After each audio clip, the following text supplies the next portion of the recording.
The history commonly told by the CCP is very misleading. It not only promotes the CCP, but also distorts history.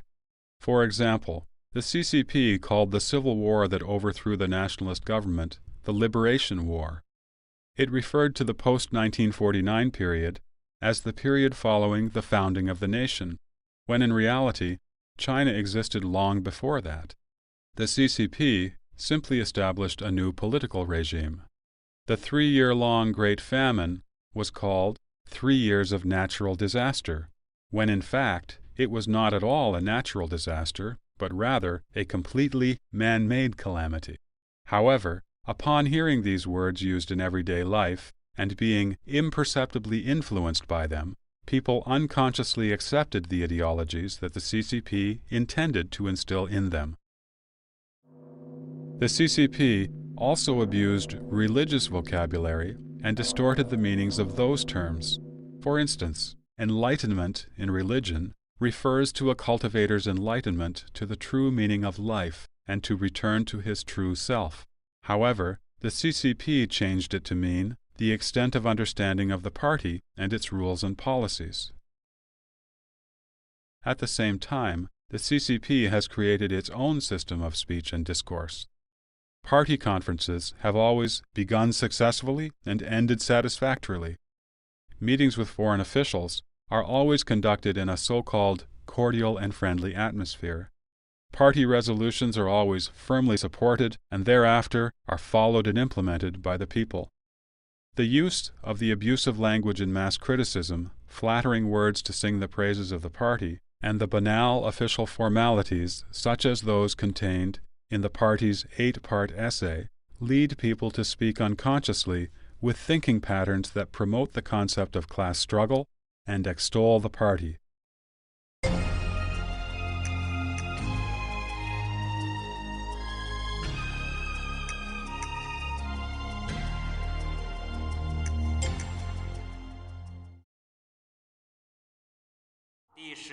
The mechanism of the party's domination is similar to a hydraulic system, relying on high pressure and isolation to maintain its state of control. Even one tiny leak could cause the system to collapse. So, despotism and dictatorship are the nature of the party culture, serving its goal of political and class struggle, and subtly influencing people's internal psyche and external behavior. 下面给您预告一下本台今天第3次播音时间所要播出的节目内容。18点20分。 Since people have no freedom of thought, speech, association, or belief, and are forced to be consistent with the party's central committee, the culture of the Communist Party is that of a monopoly. For the past 55 years, the CCP has been using terror to suppress the minds of Chinese people. Wielding their whips and butcher's knives to force people to conform, people never know when unforeseen disasters will befall them. Living in fear, the people became obedient. The CCP control of society is all-encompassing. There is a household registration system, a neighborhood residence committee system, and various levels of party committee structure. Party branches are established at even the grassroots level. Each and every single village, for instance, has its own party branch. The CCP completely neglected the principles of rule by law in modern society and vigorously promoted the policy of implication. It used its absolute power to punish relatives of those who were labeled as landlords, rich, reactionaries, bad elements, and rightists. It proposed the class origin theory that one's nature was determined by the class into which one was born. Today, if a Falun Gong practitioner appeals, his family members, his fellow employees, and leaders of the company where he works, and even leaders in the province and city where he resides, are implicated. The CCP also issued various discriminatory policies, whereby even children were singled out as being potentially re-educated and transformed, while their parents might have been classified as among the 5 black classes. The party promoted placing righteousness above family loyalty and turning one's weapon around to strike against one's own side in order to comply with the party. Systems such as the Personnel and Organizational Archive System and the Temporary Relocation System were established to ensure the implementation of the party's policies. People were encouraged to accuse and expose others and rewarded for contributions to the party. In addition, the party culture with respect to propaganda includes many forms, such as the culture of one voice. This requires all media to join together to sing the praises and collectively speak in support of the party on major issues.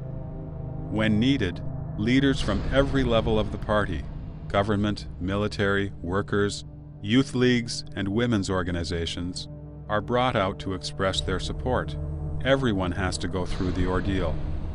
Other forms include a culture to promote violence, a culture to incite hatred, a culture of deception and lies, a culture of brainwashing, a culture of adulation, a culture of pretentiousness, and a culture that confounds right and wrong. This way, the CCP established a culture that transforms human beings into machines.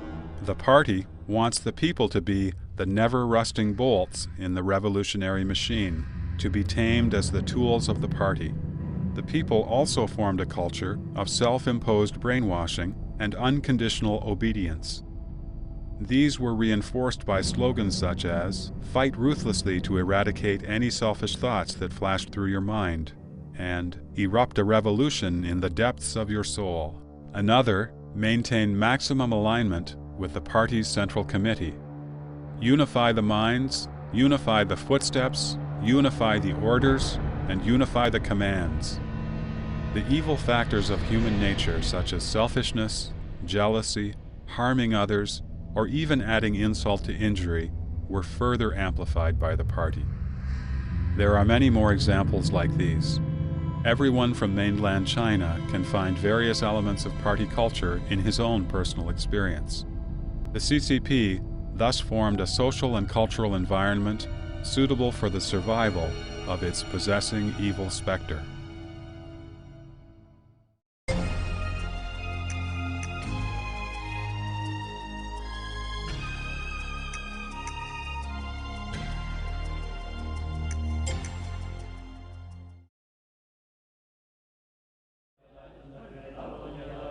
After the CCP adopted the policy of economic reform and opening up, it renovated many churches as well as Buddhist and Taoist temples.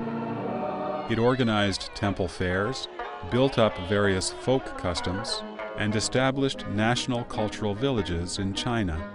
It also organized major cultural fairs and exhibitions of archaeological relics overseas. Many kinds of local opera, folk arts and crafts, as well as Chinese paintings, calligraphy, and cuisine, seemed to be extensively promoted and developed. They appeared to be glorious and vied with each other for glamour. However, this was actually the last effort of the CCP to utilize and destroy the remaining traditional culture. The party culture merely changed its appearance, but not its essence.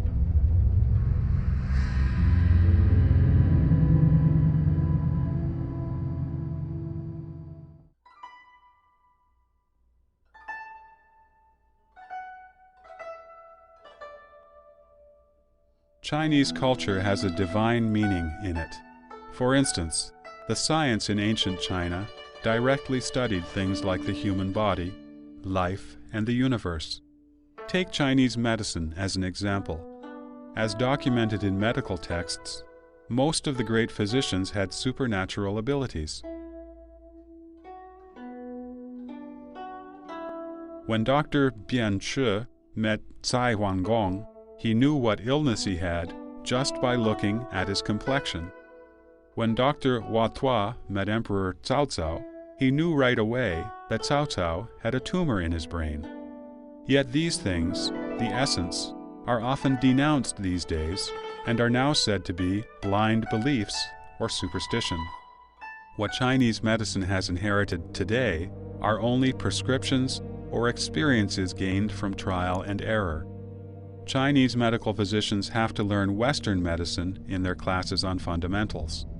Diagnosis and treatment depend on measuring blood pressure and taking X-rays, not on the traditional means. The essence of culture is its inner moral meaning, while the superficial forms have only entertainment value. However, the CCP exaggerates the superficial elements of culture, which entertain, to cover up its purpose of destroying morality.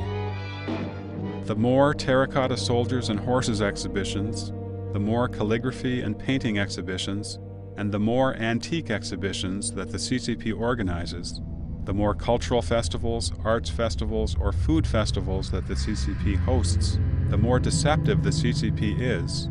It leads people astray from understanding true traditional culture. The party culture of the CCP has indeed done well in helping the CCP to win power and control over society. Like its army, prisons, and police force, the party culture is also a machine of violence, which provides a different kind of brutality, cultural brutality. This cultural brutality, by destroying 5,000 years of traditional culture, has diminished the will of the people and undermined the cohesiveness of the Chinese nationality. At the same time, the destruction of the traditional culture has brought unexpected physical damage. Traditional culture values the unity of heaven and humanity and the harmonious coexistence between man and nature. The CCP has declared endless joy from fighting with heaven and earth. This culture of the CCP led directly to the serious degradation of the natural environment that plagues China today. The Chinese people, having abandoned the traditional value that a nobleman treasures wealth, but he makes his fortune in a decent way, have wantonly ravaged and polluted the natural environment. Currently, more than 75% of the 30,000 miles of China's rivers are unsuitable as a habitat for fish. Over 1/3 of the groundwater was polluted even a decade ago, and the situation continues to worsen today. A spectacle of a strange kind occurred in the Huaihue River. A little child playing in the oil-filled river created a spark that, upon striking the surface of the river, lit a flame almost 20 feet high. As the fire surged into the air, more than 10 willow trees in the vicinity were burnt to a crisp. One can easily see that it is impossible for those who drink such water not to develop cancer or other strange diseases.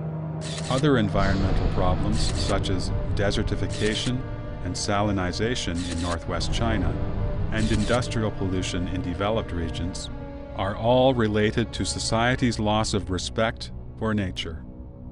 Traditional culture respects life. The CCP urges that revolt is justifiable and that struggle with human beings is full of joy. In the name of revolution, the party could murder and starve to death tens of millions of people. This has led people to devalue life, which then encourages the proliferation of fake and poisonous products in the marketplace. In Fuyang City of Anhui Province, for example, many healthy babies developed short limbs, thin and weak bodies, and enlarged heads during their lactation period. The disease was caused by poisonous milk powder made by black-hearted and greedy manufacturers. 55种奶粉，据统计，有13名儿童由于营养不良并发症死亡。 For food, some people feed crabs, snakes, and turtles with hormones and antibiotics. They mix industrial alcohol with drinking wine. They polish rice using industrial oil and whiten bread flour with industrial brightening agents. For 8 years, a manufacturer in Henan Province produced thousands of tons of cooking oil every month using materials containing carcinogens, such as waste oil, oil extracted from leftover meals, or industrial byproducts that contained residual oils. Producing poisonous foods is not a local or limited phenomenon, but is common all over China. This has everything to do with the single-minded pursuit of material gain that comes in the wake of the destruction of culture and the consequent degeneration of human morality.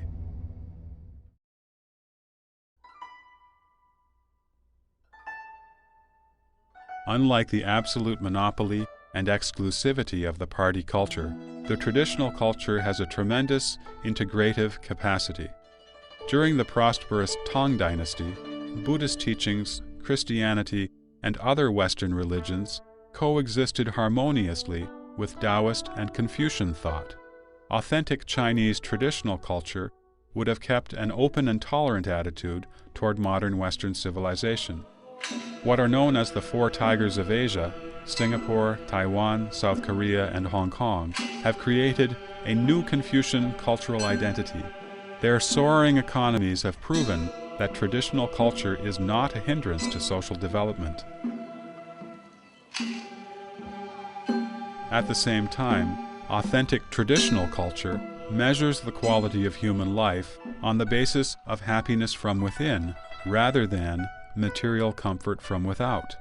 A famous poet in China's history, Han Yu, said, "I would rather have no one blame me behind my back than have someone praise me to my face. I would rather have peace in mind than have comfort in body."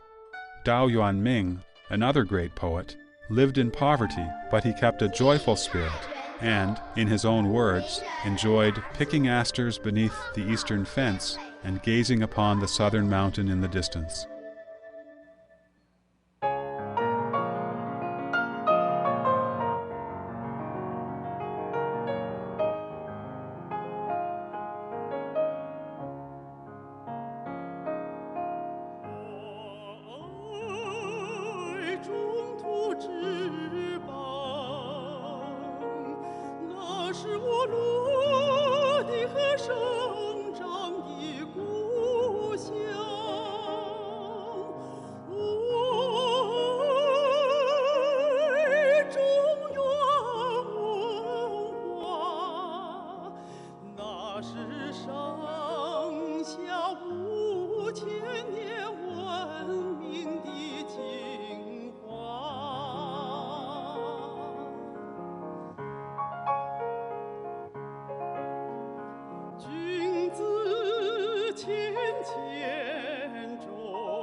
Culture offers no answers for questions such as how to expand industrial production or what social systems to adopt. Rather, it plays an important role in providing moral guidance and restraint.